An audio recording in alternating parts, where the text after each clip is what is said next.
비전이라는 말이 있습니다. 많은 사람들이 좋아하고 즐겨 사용하는 용어입니다. 여러분은 무슨 비전을 가지고 있는지요? 어느 고등학생에게 물었습니다. 장래 꿈이 뭔가? 비전이 뭔가?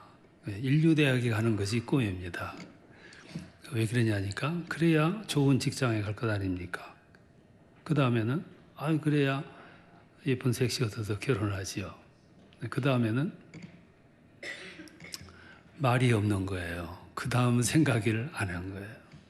그러더니 하는 얘기가 잘 살아야지요. 네, 이것도 어떤 면에서는 비전이고 꿈일 수 있는데 그거는 정말로 영양가 없는 그런 비전이에요. 오늘 이런 답답한 사람들이 상당히 많이 있죠. 비전이라는 건 참 중요합니다. 비전 어떤 면에서 사람이 살아가는 목적이기도 해요. 미래에 대한 기대이기도 하고 또 생각, 구체적인 생각이라고도 볼 수 있습니다. 비전을 가는 사람이 뭔가를 이루기 위해서 노력하고 힘쓰고 또 새로운 길을 찾게 되는 거죠. 근데 이 비전은 사람들에게만 있는 게 아니고 하나님도 비전을 가지고 계십니다. 하나님도 계획이 있고 하나님도 기대가 있으세요. 오늘 읽은 이 말씀은 여러분들이 너무나 잘 아는 말씀이에요. 그리고 너무 많이 읽었어요. 세상의 모든 그리스도인들이 한결같이 신앙을 시작하자마자 접한 말씀이 바로 이 말씀이에요. 그런데 이 말씀이 더 유명한 것은 이 짤막한 말씀 속에 복음의 핵심이 다 내포되어 있다는 거죠. 그래서 이 말씀이 아주 중요한 의미를 가지고 있습니다. 그리고 이 말씀 속에 하나님이 세상을 향하신 생각, 의도, 계획, 섭리, 경륜, 그리고 미래에 대한 비전이 다 들어있어요. 이 말씀이 굉장히 중요한 겁니다. 이 말씀을 가만히 보면 여기 하나님의 4가지 비전이 들어있습니다. 하나님의 계획이기도 해요. 첫 번째 하나님의 계획이 뭐냐? 비전이 뭐냐 하면 세상을 사랑하는 일이었어요. 오늘 성경을 보면 하나님이 세상을 사랑하셨다. 어떻게? 이처럼 사랑하셨다. 그렇게 말씀을 해요. 사랑할 수 있는 대상을 가지고 있다는 것은 복입니다. 은혜입니다. 내가 누군가를 위해서 살아가는데 그냥 사랑이 아니고 이처럼 사랑할 수 있는 그런 사랑의 대상을 가지고 있는 것은 복이에요. 은혜이죠. 오늘은 미움의 시대이기 때문에 사랑의 대상이 별로 많지가 않습니다. 부모들은 자식을 사랑해요. 어떻게 사랑하냐면 끔찍하게 사랑합니다. 왜 그렇게 끔찍하게 사랑하냐면 내가 낳았기 때문에. 이게 본능적인 사랑이에요. 거기다가 부모의 사랑이라는 것 얹혀지고 그리고 고상한 사랑이 더 플러스가 돼서 부모의 사랑은 지고한 사랑이에요. 끝이 없는 사랑, 아주 깊은 사랑. 그래서 하늘보다도 바다보다도 깊다고 사람들이 그렇게 말하는 거죠. 그래서 이 세상에서 그래도 사랑다운 사랑은 부모의 사랑이라고 말해요. 그래서 부모의 사랑을 하나님의 사랑의 그림자다까지 말씀을 하는 겁니다. 그럼에도 불구하고 사람들이 이 사랑을 몰라요. 몰라서 배반하는 거죠. 어떤 할머니는 자녀들이 버림을 받고 마지막 운명하기 직전에 목사님한테 유언을 했어요. 내가 죽거든 화장을 해서 유골을 저 백화점 그 명품관 앞에 뿌려달라고. 왜 그러냐 그러니까 그래야 일주일에 한 번씩 며느리 딸이 면회 올 거 아니냐고 그렇게 얘기를 했다고 그래요. 무슨 의미인지는 집에 가시면서 생각을 해보셔요. 모르니까 사랑의 깊이를 모르니까 배반하는 거예요. 하나님의 사랑이 어찌 부모의 사랑의 비견이 되겠습니까? 하나님의 사랑은 더 지고한 사랑이죠. 세상을 이렇게 사랑하는 사랑이에요. 근데 사람들이 그 사랑을 모르는 거예요. 부모가 자식을 사랑하듯이 왜? 내가 낳았기 때문에. 하나님이 세상을 사랑하는데 세상을 창조하셨기 때문에 주인이시기 때문에 그렇게 사랑하시는 거죠. 이 성경에서 하나님의 사랑을 우리가 발견을 해요. 또 하나는 사랑의 내용입니다. 그럼 어떻게 사랑했느냐 하면은 이처럼 사랑했다 그러는데 그 이처럼 사랑했다는 사랑의 내용이 독생자를 주시는 사랑이었어요. 여러분, 사랑은 언어가 아니고 개념이 아니고 그리고 어떤 말로 표현만 할 수 있는 것이 아니에요. 사랑은 아주 구체적이어야 돼요. 그래 그 사랑이 꽃을 피우게 되는 거죠. 하나님의 사랑은 구체적인 사랑이었어요. 세상을 사랑하는데 언어로서만이 아니고 글로서만 아니라 독생자를 보내서 희생시키면서까지 사랑한 사랑, 아주 구체적인 사랑이죠. 이것이 진정한 헌신이고 이것이 진정한 사랑이라고 볼 수 있어요. 하나님이 세상에 예수를 보내요. 어떤 예수냐면 독생자 예수를 줘요. 독생자라는 얘기는 하나님이 가지고 있는 것 가운데 가장 소중한 거란 말이에요. 둘도 있을 수 없는 오직 유일한 것. 그거를 주면서까지 사랑해요. 그러면서도 하나님 사랑이 빛이 나는 거는 그렇게 주었으면서도 사람들에게 의무감을 지워지지를 않아요. 강요하지를 않아요. 꼭 믿으라고 하는 강요를 하지를 않아요. 그게 하나님의 사랑이 빛이 나는 거예요. 하나님이 세상을 사랑하셨어요. 어떻게 사랑했냐면 이처럼 독생자를 주시기까지 사랑. 그러면서 세 번째 하나님이 비전을 표현하세요. 이 말씀을 보면 누구든지 저를 믿는 자는 영생을 얻을 것이다. 이게 하나님의 비전이에요. 하나님은 한 사람도 멸망하거나 불행해지기를 원치를 않으세요. 하나님은 구원받을 자를 구원하시고 멸망할 자를 지정하셨다는데 그거는 하나님 신학에는 그런 일이 있을 수가 없는 거죠. 하나님이 누구를 멸망하게 하시겠어요? 누구든지 그를 믿으면 영생을 얻게 하리라. 하나님이 주실 수 있는 최고의 선물이 영생이에요. 이 영생이 요한복음의 주제예요. 요한복음이 강조하고자 하는 의도가 영생이에요. 영생. 누구든지 그걸 주시고자 하시는 것이 하나님의 뜻이에요. 하나님의 간절한 소망. 오직 하나님의 비전, 목표는 모든 사람들이 영생 얻게 하는 거예요. 이걸 위해서 하나님은 지금도 동분서주하고 계세요. 이걸 주시기 위해서 지금도 안간히 힘을 쓰시는 거예요. 우리는 잠자고 평안이 있지만 하나님은 쉬지 않으시고 잠자지 아니하시고 영생의 길을, 구원의 길을 확신하게 하기 위해서 몸부림을 치시는 거죠. 저 하와이에 있는 몰로카 섬이라고 많은 섬들 가운데 하나인데 그 많은 섬 중에 하나라 그래서 옛날에는 군도라 그랬는데 지금은 많이 알려져 가지고 이제 몰로카 섬이라고 사람들이 알고 있는데 이 섬에다가 나환자들을 갖다 수용을 해요. 거기서 육지까지 사람이 나올 수가 없어요. 헤엄쳐 나오다가는 상어밥이 되는 거죠. 그래서 거기 가면 사람들로부터 잊혀져요. 그래서 사람들은 죽음의 섬이라고 불렀습니다. 사람들은 그를 잊어버렸고 사람들은 그들에 대한 개념이 없었지만 하나님은 그들을 잊어버리지를 않으세요. 그리고 거기에도 하나님의 섭리고 하나님의 은혜의 빛이 거기도 임했습니다. 그래서 멀리 벨기에 사람 다미엔이라고 하는 사람을 거기다가 파송을 해요. 그 다미엔이 그 땅에 들어갑니다. 들어가서 17년 동안 가서 그들과 함께 생활을 해요. 그리고 마지막에는 자기도 나병에 오염이 돼요. 그리고 47세에 거기서 죽습니다. 죽으면 끝났냐? 하나님은 포기하지 않으시는 거죠. 그래서 그 다음에는 동생 브라운 다미엔이 그 땅에 들어가요.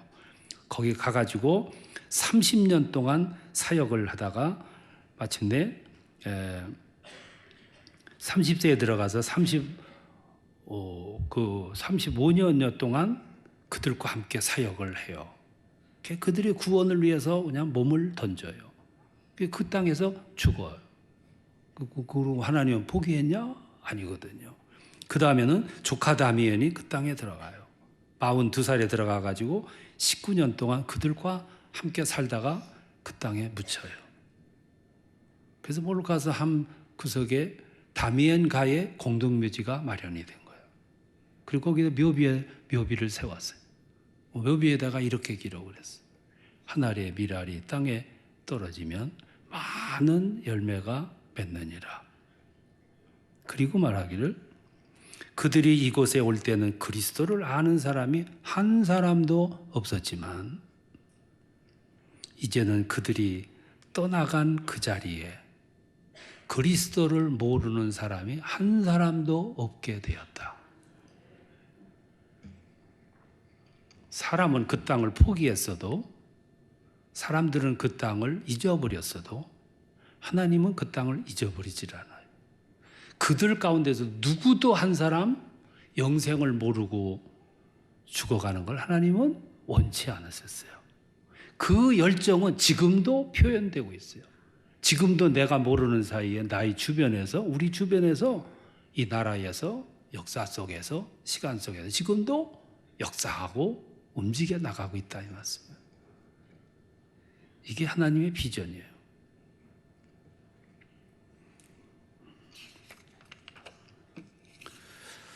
의대를 다니는 젊은이, 레지던트 3년 차예요. 부잣집 아들이었습니다. 부족함 없이 자랐어요. 근데 그의 집안은 완고했습니다. 혼자 믿었어요. 어느 날 몸에 이상이 왔어요. 림프종 암이라는 암에 걸렸어요. 집안이 돈이 많으니까 아들을 미국에 보내서 미국에서 치료받게 했어요. 가서 방사선 치료부터 들어가요. 그리고 미래가 어렵다 하는 얘기를 듣고 이 젊은이가 꿈을 품어요. 그 꿈이 뭐냐면 나는 여기서 치료가 되면 선교사가 되겠다 하는 꿈을 키우는 거예요.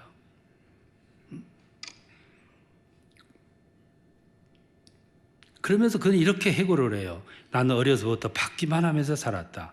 내가 하고 싶은 것만 하고 살았다. 나는 너무 안일하게 살았다. 이제 내 몸이 아파 보니까 남의 아픔에 관심을 갖게 됐다. 여러분, 이런 고백이나 이런 비전은 평화로울 때는 도단하지 않아요. 몸이 건강한 사람은 아픈 사람의 심정을 몰라요. 배가 고픈 사람이라야 배고픈 사람의 입장을 알 수가 있습니다.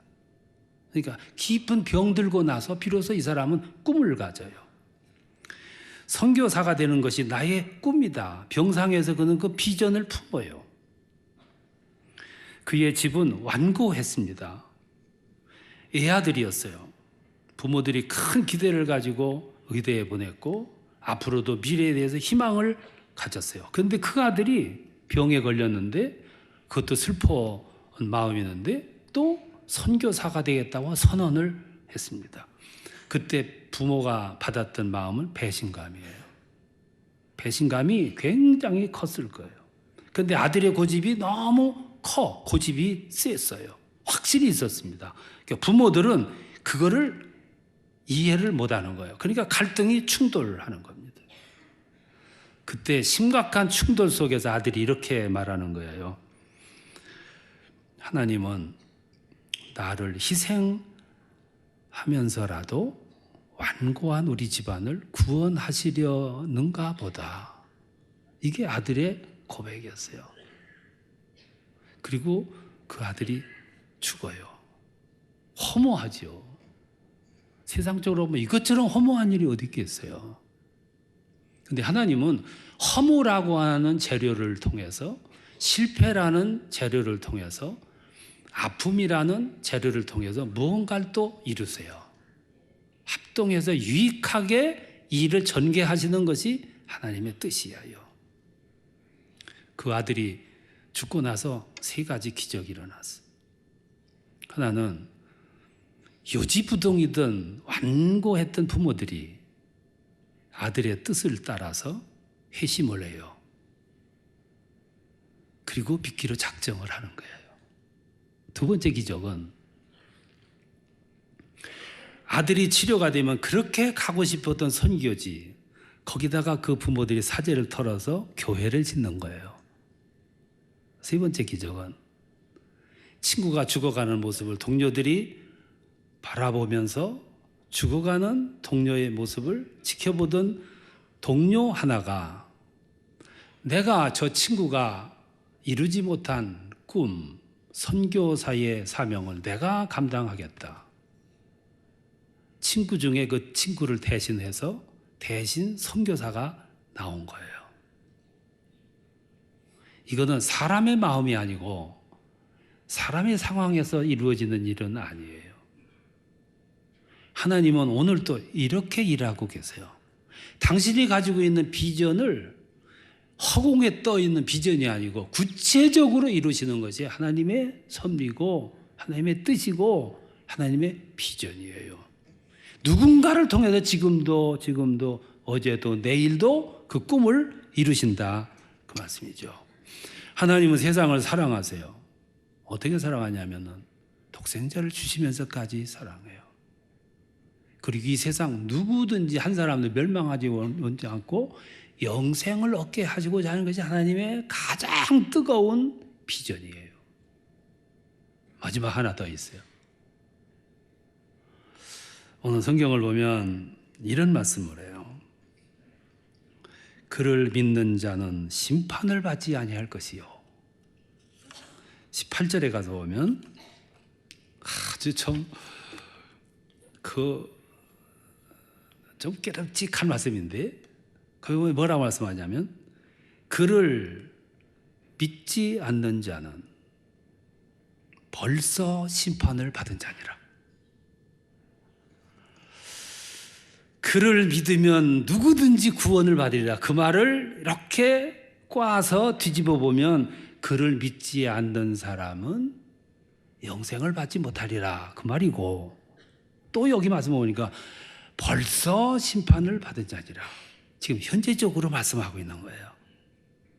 그러면 하나님이 지금 우리를 심판하신다면 무슨 모습으로 심판하실까? 막 구약 성경처럼 불로 물로 허물어뜨려 가지고 벼락을 때 그럴까? 그거는 아닐 거예요. 왜?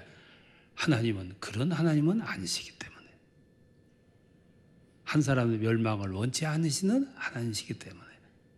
그럼 오늘 벌써 심판을 받아내니라. 그럼 어떻게 심판하실까? 이렇게 심판하실 것 같아요. 그거는 우리들이 가지고 있는 가장 소중한 걸 하나씩 빼앗는 거예요. 오늘 우리가 가지고 살아가는데 가장 중요한 건 무엇들이 있을까? 더 중요한 거. 첫 번째, 우리들에게서 뭘 뺐냐 하면은 희망을 뺏는 거예요. 그러니까 희망을 뺏는 것이 아니라 엄밀히 말하면 희망이 안 주어지는 거예요.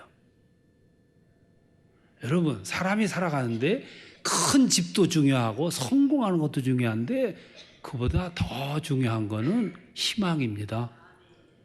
미래에 대한 기대거든요. 여러분, 사람들이 큰 집을 선호하고 성공을 희구하는데 큰 집에 살고 성공한 사람들도 자살하거든. 그럼 뭐가 부족해서 그러냐면 그에게 희망이 뺏겼기 때문에 그래요. 희망이 없어짐. 오늘 사람들이 너무 보이는 것에 집착해 사는데 그것보다 더 중요한 건 안 보이는 거예요. 그게 희망이고 소망이고 사랑이에요. 오늘 저 북한 땅을 이렇게 보면서 지금 북한에서 살고 있는 우리 주민들이 가장 곤혹스러운 게 뭘까를 생각을 해요. 그럼 배고픔이 아닙니다. 뭘까? 그거는 희망을 잃었다는 거예요. 아무리 봐도 이 나라 미래가 없는 거예요. 우리의 앞날이 미래가 없는 거예요. 이것처럼 곤비한 게 어디 있겠어요. 하나님 우리들에게서 희망을. 오늘 젊은이들에게 미래의 희망이 뭐냐? 대답이 없어요. 대답이. 그러니까 그 삶이 흔들림이 큰 거예요. 하나님 우리들에게서 심판하신다면 바로 그걸 빼는 거죠. 또 하나는 우리의 진로의 문을 열지 않으시는 거예요. 시온의 대로처럼 우리의 미래가 장래가 하나님의 은혜로 쫙 열려야 되는데 안 열리는 거예요. 이것처럼 곤비한 것도 있어요? 여러분, 이 땅에 사는 젊은이들이 지금 대학도 졸업하고 자격증도 몇 가지 가지고 스펙이 그냥 팍팍 쌓였는데 갈 곳이 없는 거예요. 일터가 없다고요. 불러주는 데가 없어요.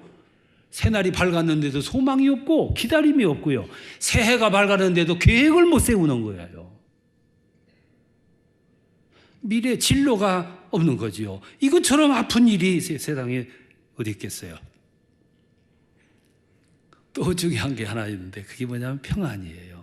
평안을 뺏는 거예요. 누우면 깊은 잠을 잘 수 있어야 되는데 밤에도 잠을 이룰 수가 없고, 내일을 봐도 모레를 봐도 집안을 봐도 평안이 없어요. 다윗의 집안처럼 자고 일어나면 사건이 또 터지고 자고 일어나면 또 하나 사건이 터지고 어떻게 살아요? 평안을 잃어버린 거예요. 평화의 조건이, 환경이 조성이 안 되는 거예요. 노년이 되면 평안이어야 되는데 노년이 됐는데도 평안이 없는 거예요. 이쪽 고쳐놓으면 여기 또 고장나고, 여기 고치고 오면 여기 고장나고, 미래가 불안해요. 방송에서 30m 저 멀리에서 이렇게 말했는데 못 알아들었다고, 그거 심각하대요. 10m 전방까지 와서 말했는데 못 알아들으면 더 심각한 거예요. 바로 등 뒤에 와가지고 뭐라고 했는데 못 알아들었다. 그거는 치매. 그래서 오늘 영감님이 저기 할머니 시험해보자 30m의 동방에서 오늘 저녁에 뭘 해 먹을 거냐니까 대답을 안 하는 거예요. 10m 전방에 와가지고 오늘 저녁에 뭘 해 먹을 거냐니까 대답을 안 하는 거예요. 큰일 났다 싶어가지고 가까이 가가지고 할머니 오늘 저녁에 뭘 해 먹을 거예요. 그러니까 확 들어서 하는 얘기가 30m 전방에서부터 여러 번 얘기했는데 왜 자꾸 묻냐고. 아, 누가 고장났는지 집에 가다가 생각해 보세요. 누구 얘기인지를 가다 생각해 봐요. 이게 심각한 일이지. 사람들은 자기가 고장난지도 모르고 자기 영적 온도계가 지금 팍 부서져 가지고 움직이지 않는 줄을 모르고 남을 보면서 얘기를 하고 남을 보면서 판단한다 이 말씀이에요. 얼마나 불행한 일이고 두려운 일입니까? 이 세상의 가장 큰 은혜와 복이 뭐냐? 하나님께서 우리에게 주시고자 하는 최대의 복, 선물은 영생이라고요. 그걸 요한복음에서 강조하시는 거예요. 그거를 위해서 내가 세상을 이처럼 사랑하여 독생자를 주셨는데 왜 줬느냐? 한 사람도 멸망하지 않고 영생을 받게 하려 하심이라 보냈는데도 불구하고 그를 믿지 않으면 이미 벌써 심판을 받았느니라. 그 심판이 뭐냐면 우리에게 주어진 이 은혜를 뺏기고 살고 평안을 뺏기고 살아가는 거예요. 이 은혜를 알고 살아가는 것이 복이고 이 은혜를 확인하고 살아가는 게 복이고, 그리고 이 은혜를 확신하면서 이 세상에서 내게 주어진 몫을, 사명을, 하나님이 내게 부여해 주신 내용을 그걸 이루기 위해서 날마다 열심히 살아가다가 어느 때가 됐을 때 주님이 부르실 때 만족스럽게 우리 삶을 마치는 것, 그것보다 더 소중한 복이 어디 있겠냐 이 말씀이에요. 오늘 아침 그걸 확인하시기 바랍니다. 확인하시고 확신 있게 살아가는 거예요. 그게 그 시대에 살아가는 그리스도인들의 삶의 모습입니다. 이런 은혜가 함께 하시기를 축원합니다.